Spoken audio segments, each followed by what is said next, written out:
Fala pessoal, Super Poker de volta aqui do BSOP São Paulo.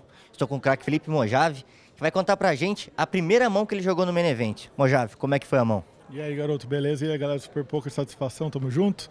Bom, a gente sempre fala sobre essa questão de chegar no jogo, principalmente jogar o dia 1 e jogar de uma forma consistente, né? Classificar para o dia 2 e não se envolver em hipóteses muito grandes aí início de jogo e tal. A primeira mão que eu cheguei para jogar no jogo, eu recebi um par de rei, um rei de ouros e um rei de copas, e eu vi o meu oponente abrindo o raise. Eu entrei no blind 150-300 e quando eu cheguei estava rolando uma mão grande ali, inclusive com esse rapaz jogando, e parecia ser ótimo jogador e estava ali jogando o jogo mesmo desde o início. E ele acabou abrindo um raise ali do TG1 e eu tenho o par de rei no meio da mesa, ele fez 600 e eu apliquei uma tribet para 2.400. E aí a ação voltou para ele, ele pagou. E o flop virou 10-8-2 com duas cartas de paus, ou seja, é um flop bom para mim, eu continuo com meu par de rei, meu overpair, mas eu não tenho nenhuma carta de paus, é um board conectado, que muitas vezes pode acertar bem aí o range do jogador que pagou a tribet, né? Ele deu check, eu postei 4.000 fichas no flop, ele me deu um check raise para 8.500. Então a gente começa com 25 mil fichas aí no Main Event, né? A gente já colocou uma tribet ali de 2.600 com mais 4.000 no flop e o oponente deu um check raise para 8.500. Ou seja, eu dando esse call aí já é um pote massivo do tamanho do meu stack aí que eu tenho para trás praticamente e a gente fica com a batata assando, né? O pepino na mão literalmente. Eu pensei bastante nessa jogada e acreditando que o meu oponente estava fazendo uma jogada tanto quanto loose, explorando o fato de eu ter chegado agora na mesa, ter menos informação, naturalmente eles têm mais informação do que eu que cheguei agora. Eu acabei tomando a decisão baseada na mão que eu cheguei, né? Que eu estava vendo o jogo rolando num showdown que ele deu de rei 3 de espadas. Na mão anterior. Eu cheguei no meio da mão e vi o showdown de rei 3 de espadas e vi que ele tinha aberto essa mão de MP. E eu falei, bom, eu tenho pouca informação para trabalhar aqui, mas a informação que eu tenho é essa.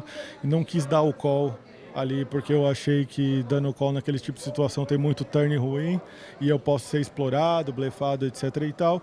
Acreditei que a melhor mão ali era o par de rei mesmo e fui all-in na primeira mão que eu joguei. E aí sim eu passei a bola para ele. Quando ele começou a pensar, eu falei, ó, aí é bom.